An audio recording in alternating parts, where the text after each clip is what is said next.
Hey y'all, it's Charisma. All right, y'all. So today I want to talk about your why. Why are you leaving your home? Why are you traveling? Why are you leaving this wonderful American dream um, that you have worked so hard for? Why are you not waiting until you're 65 to retire?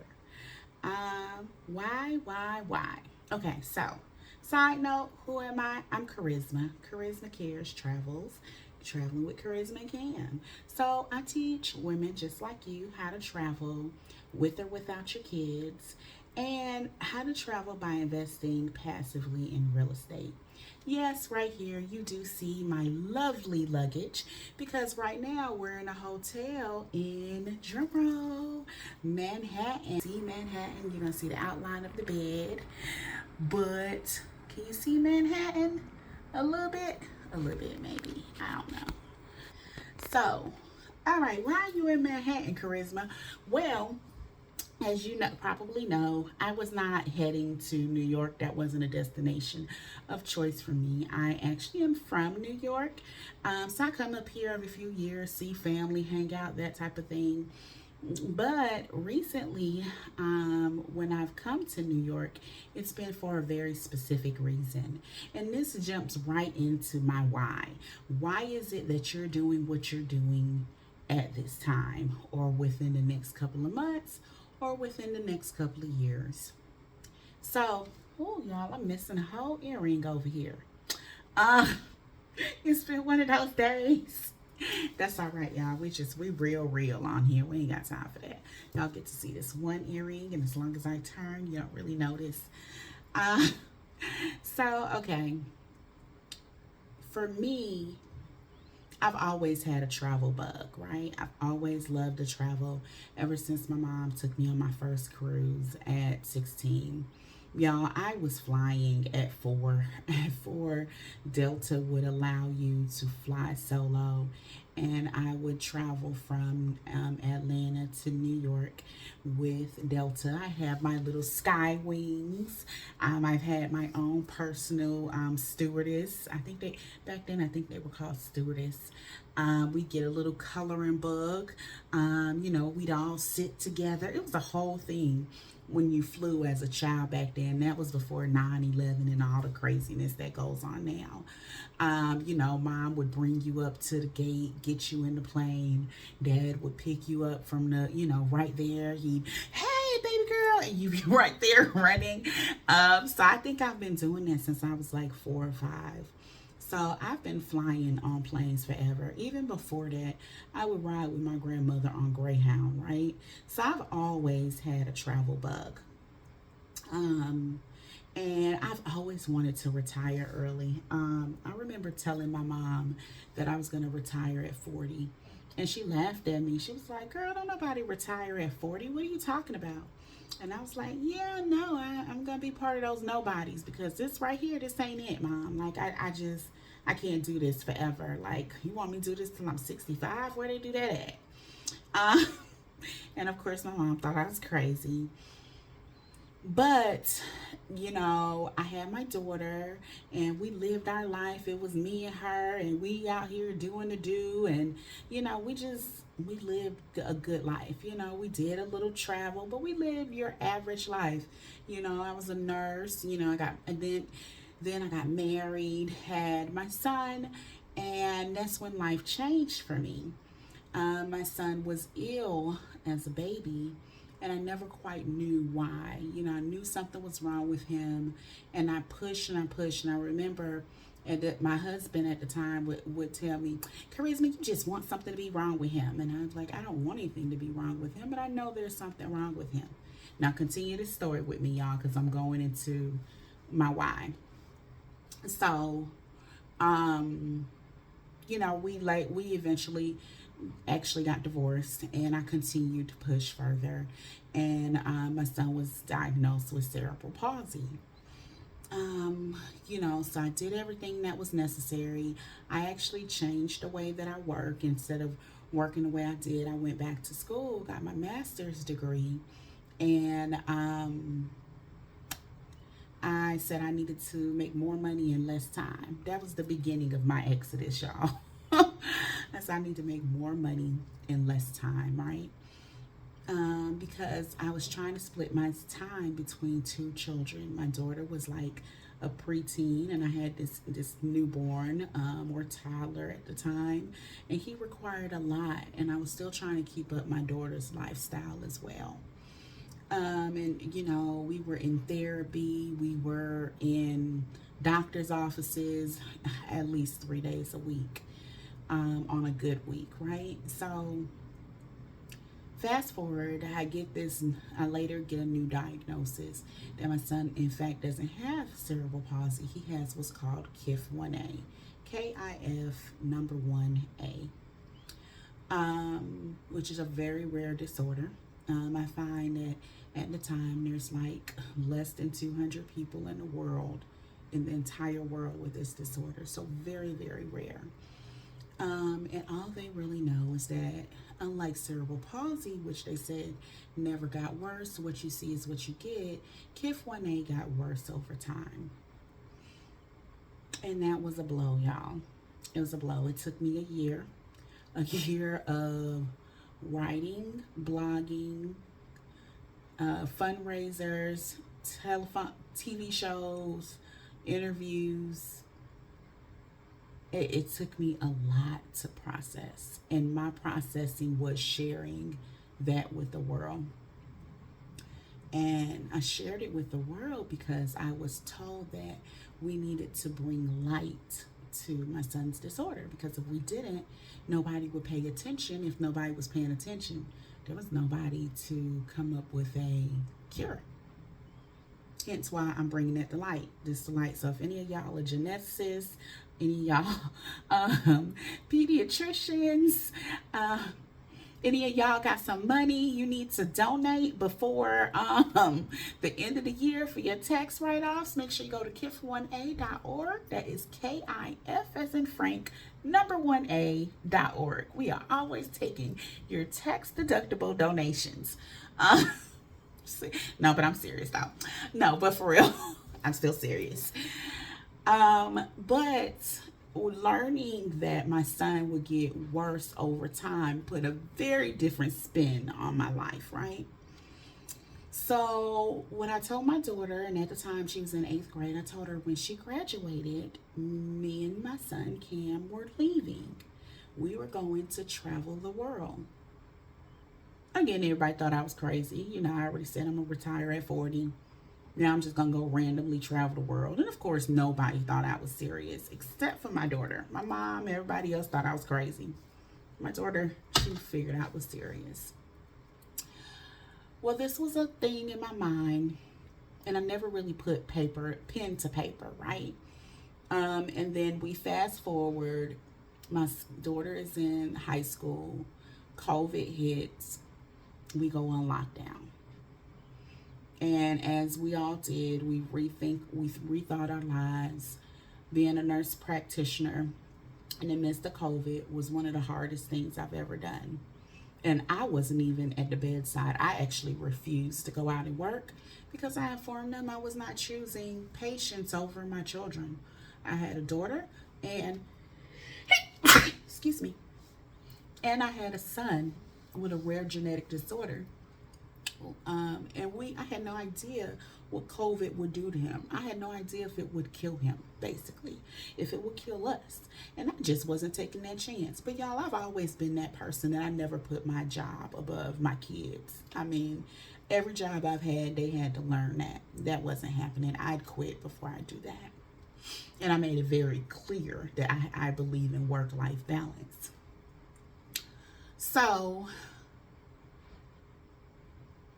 went through some issues with anxiety and depression, being in the midst of that, being the triage nurse, listening to people that I knew were probably going to end up in the ICU on a breathing machine and more than likely die at this point in COVID. Past life, I was an ICU nurse, so I could pretty much hear if you need to be intubated. That was a lot.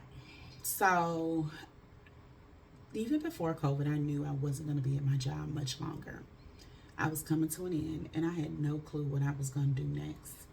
This went ahead and signed, sealed, and delivered the fact that I wasn't going to be at this job much longer. This was not for me. This was no longer my calling. Interestingly enough, when I graduated from nurse practitioner school a year later, I said, what else am I supposed to do? I don't know what else I'm supposed to do. This can't be it. So I think I knew very early on, once I became a nurse practitioner, that this wasn't the end of my role. There was something else. So here we have it. My daughter is in 11th grade, going into 12th grade during COVID. My son has this rare genetic disorder that supposedly gets worse. And I'm at a job that I definitely won't be at much longer. I'm just riding it at this point. Riding it till the wheels fall off, as my friends always says. And this is when I tell that story, I am talking to myself about how I got to get the hell up out of America. There's the Black Lives Matter. People are getting killed by the police. It's riots all over Atlanta. So as if my own personal stuff wasn't bad enough, this world was going to hell in a damn handbasket. I ain't want to be in this shit. Hell, I look like staying here with y'all. Like, am I gonna be next? Is my daughter gonna be next? I am raising a black son with special needs and a disability. You come to him and say, hands up, and he's like, huh? What you gonna do? Are you even gonna take the time to figure out that my son is disabled or has special needs, or are you gonna shoot first and ask questions later? That was a concern of mine, very major concern. So when you take all of the things that were leading up, I don't know if at the time I was searching for how to get the hell up out of here, but I ran up on one of Stephanie Perry's podcasts. And y'all, I wasn't even a YouTube person, right? So watching YouTube just wasn't my thing. So I don't even know how I came up upon Stephanie's podcast. And she was this black woman with this beautiful afro. She was in the medical field, and she had left her job to live a very peaceful lifestyle. And I said, wait a damn minute now. There's other women doing this? Not just other women, other black women doing this. And not just black women, other single women doing this. I'm not crazy, because up until now everybody made it seem as though I was crazy, that I didn't want to work hard. I never wanted to work hard, and even though I didn't work a traditional 9 to 5, I only worked a few hours a day. People thought it was insane that I felt like that was too much to do. People thought that I was crazy, that I wanted to leave and travel the world, especially as a single mother. But Stephanie Perry was out there doing that. She was doing just that. She was out there traveling the world. She was living a life of ease.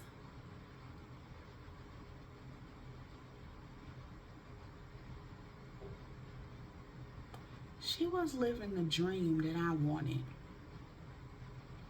And then she announced the Exodus Summit shortly after I found her. And I signed up for it.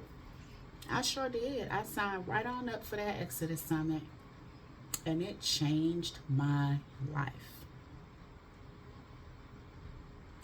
I remember seeing a lady, Asia, that was traveling with her son who had autism. She started as a vacation and it became a lifestyle. Okay. I would watch Wanda, who would give me permission to leave. She would tell me, give myself permission to go. She would tell me, you got to get rid of the baggage. Let it all go. Now, I didn't listen to everything. I still took some of that baggage with me and I dealt with it. But I would listen to her whenever I felt scared or frightened. And again, she would give me permission to go.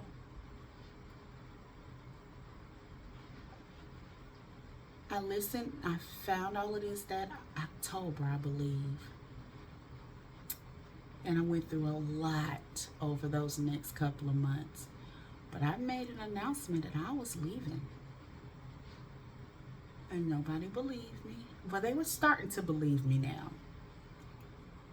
But it was when I started packing up that house and donating stuff that people said, oh, she's serious. Yes, she is. She is very serious. You know, because I was dealing with all of this, but then basically I was given a clock for my son's life. Now, you know, we all have a clock, right? We all have something that's ticking away, and we all know we won't be here forever. But I was put on notice that even though my son would be here, he would be worse than he is now. Now today, I know that I don't believe that. I'm just going to be honest with you. I don't believe that my son will get worse, because I've seen that my son is getting better. So for me to believe my son will get worse, I have to see that. And I have not seen that. My son has progressively gotten better. But at the time, and still to this day, I'm told that he will get worse based off of this diagnosis. Well, I'm a bit of a rebel, as you know, just in case you didn't notice. And for me, if you tell me yes, I'm going to go with no until we can prove yes right. If you tell me left, I may go with right unless you could tell me why we going left. So when they told me these things, when I started going through all of those changes in my family, when I started going through the stuff going on with work, and when stuff got hard, and I realized this wasn't the life that I wanted, I prepared to go. I really dug deep into my real estate. I had already had a house that I was renting, and I took that stipend money, invested in some deals, and 9 months after Exodus, I was out of here, y'all. I did a trip to Costa Rica and a trip to Panama. And that was the beginning of my journey. But what kept me on my journey was my why. Why was I doing this? Well, the normal progression in life is that we go to school, we get an education, we get a job, get married somewhere in between there. Then we live life, we travel, we see and do things as we work. We retire, then we die. I mean, I'm just saying. You can throw some more stuff up in there, but that's pretty much the way that goes. Well, if you tell me my son is going to get worse over time, and the kids that I'm seeing get worse around 12. Around 12 to 15 is when they get worse. When they start to get worse. But if you're telling me that he's going to get worse over time, why would I leave his best years in the school system? So he can learn about China and Kenya? So he can read about the Great Wall? so he can watch videos about a safari? Nah. Mm-mm. If he is going to get worse over time, I am utilizing the better years first.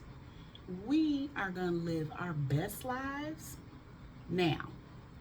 So you either normal progression, just like I did. I went to school, got married, had kids, somewhere around that play order. Then started to live life. No, no, no, no. We did some school. Now we're homeschooling because it ain't like we're not schooling, right? We're still homeschooling. And we just gonna live our best life now. And when and if it gets to a point that we can't, then we can sit back down. But you know what? We can go back and say we lived a wonderful life. How many people can say that they've lived the life of their dreams?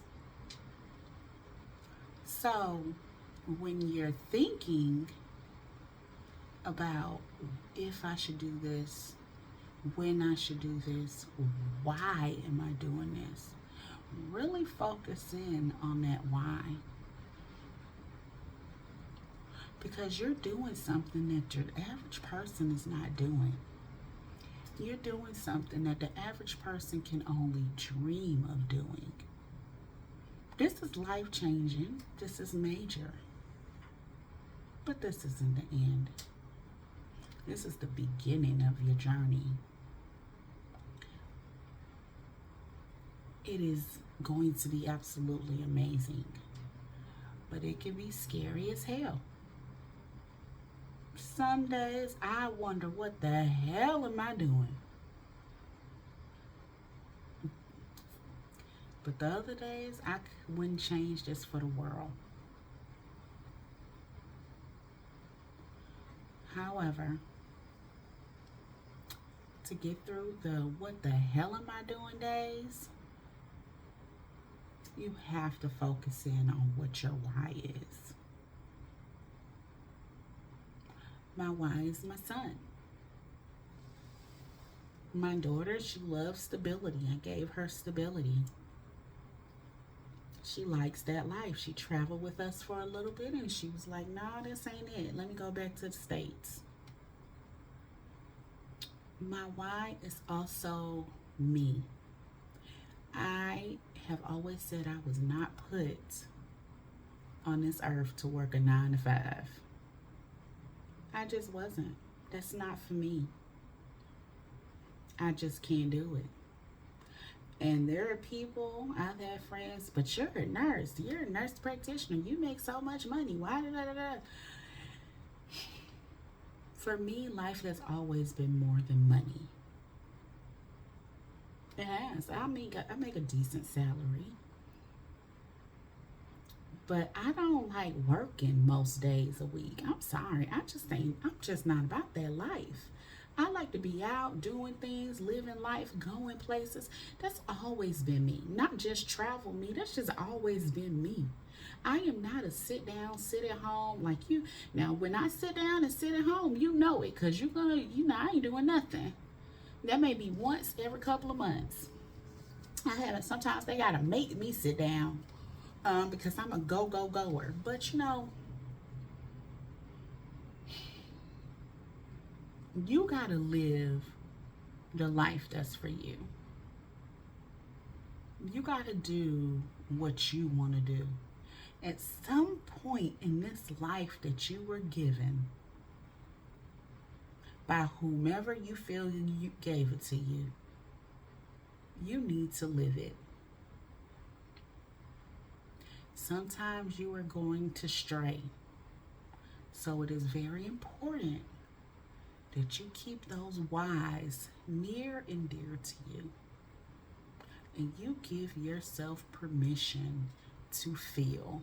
You give yourself permission to feel angry, sad, disappointed, upset, scared, happy, elated, excited.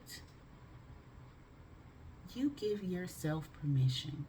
Because when we said leave, travel abroad, live your best life, we never meant that every day is going to be peaches and cream, because it's not. However, your good days should by far outnumber your bad days. And if that is the life, if this life is what does that for you, then remember why you're doing it. All right, y'all. Thank you for watching. Make sure you like, subscribe, and ring the bell so you get notifications for more videos. And let me know your why. Ciao.